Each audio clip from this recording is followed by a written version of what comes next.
자, 역사 분야 스타 강사 설민석 씨 얘기입니다. 이 설민석 씨가 세계사를 다루는 예능 프로에 나와서 언급한 내용이 도마 위에 올랐는데 자세한 내용 알아보시기 전에 두 번째 체크포인트 짚어보죠.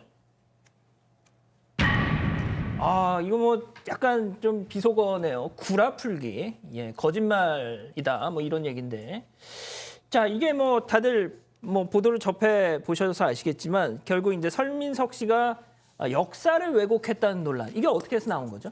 사실 이제 그 전에 잠깐 제 개인적인 어떤 이야기를 좀 드리면 네네. 이제 밥을 먹는데 네. 갑자기 집사람이 이야기를 하는 거예요. 그래서 자기가 몰랐던 걸 여기를 통해서 너무 많이 알았다면서 설민석 씨 이 프로그램 예, 프로그램 보면 꼭 보라고 저한테 그렇게 이야기를 해서 지금 나와 있는 이 프로를 저도 봤거든요. 그래서 봤는데 그 우리가 가장 잘 알고 있는 뭐 왔노라 보았노라 이겼노라라는 그거는 누구나 다 알고 있는 세계사에서 받는 건데 설민석 씨는 이렇게 물론 그게 편집상에 조금 축약이 됐는지는 몰랐는데 그 클레오파트라가 이제 케샤를 만나고 로마에서 돌아오는 그 이집트에서 로마로 돌아오는 순간에 이야기를 했다라고 나오는데 조금 아닌 것 같다라는 생각이 들어서 혹시 다음 날 어떤 이야기가 나오나 싶었더니 아니나 다를까 광민수 이집트 한국학 연구소장이 이렇게 얘기를 했습니다. 이거는 그때 나온 것이 아니라 파르케나스 2세가 이끌던 폰토스 왕국의 군을 젤라 전투에서 이제 제압한 뒤에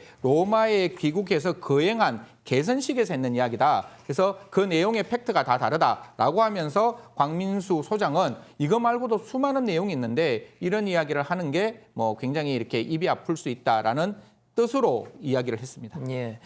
자, 공 기자, 그 곽 소장, 이집트 전문가인 그 곽 소장님이 뭐 지적한 것 중에는 뭐 그거 말고도 부지기수로 많다 이런 거죠? 네, 맞습니다. 곽 소장님 정말 많은 지적하면서 굉장히 수위가 높은 비판을 했는데요. 먼저 설민석이 그린 지도가 엉망이다 이런 얘기도 지도가. 했고요. 또 역사 이야기를 한다고 사실로 확인된 거랑 풍문으로 떠도는 가십거리를 섞어 말하는 거에 너무나도 큰 문제의식을 느낀다 이렇게 말했습니다.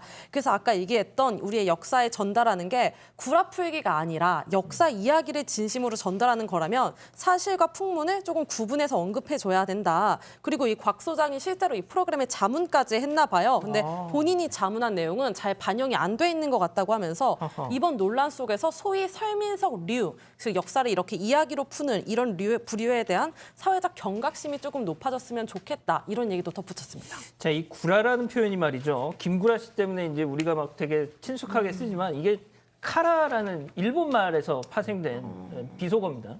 거짓말이란 뜻이죠. 자, 변호사님, 근데 네.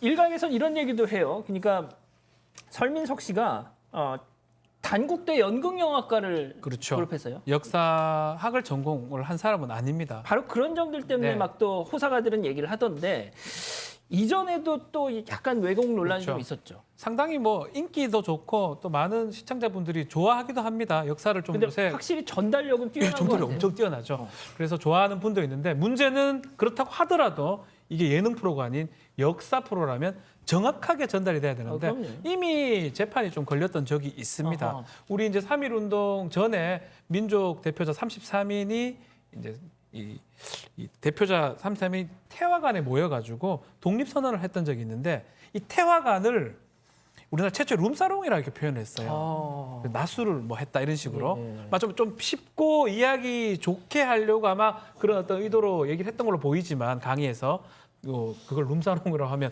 후손들은 그걸 어떻게 받아들이겠습니까? 그 사자 명예훼손 그리고 불법 행위 등으로 민사 형사소송을 제기했는데 일단 법원에서는 그런 행동 자체는 불법 행위다라고 낮술이나 룸사롱이라 표현한 건 불법 행위에 해당한다라고 해서 한 1,000여 명 손해배상을 인정했는데요. 다만 이제 형사 처벌은 받지는 않습니다.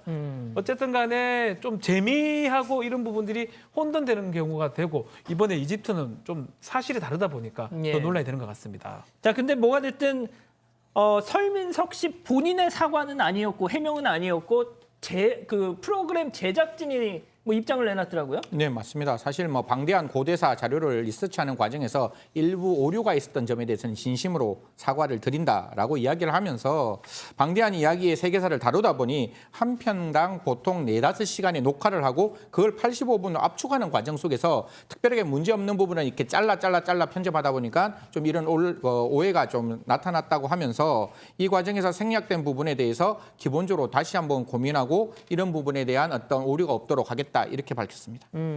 아무튼 설민석 씨 본인의 입장도 빨리 좀 나왔으면 좋겠다 그런 지적이 나오고 있더라고요.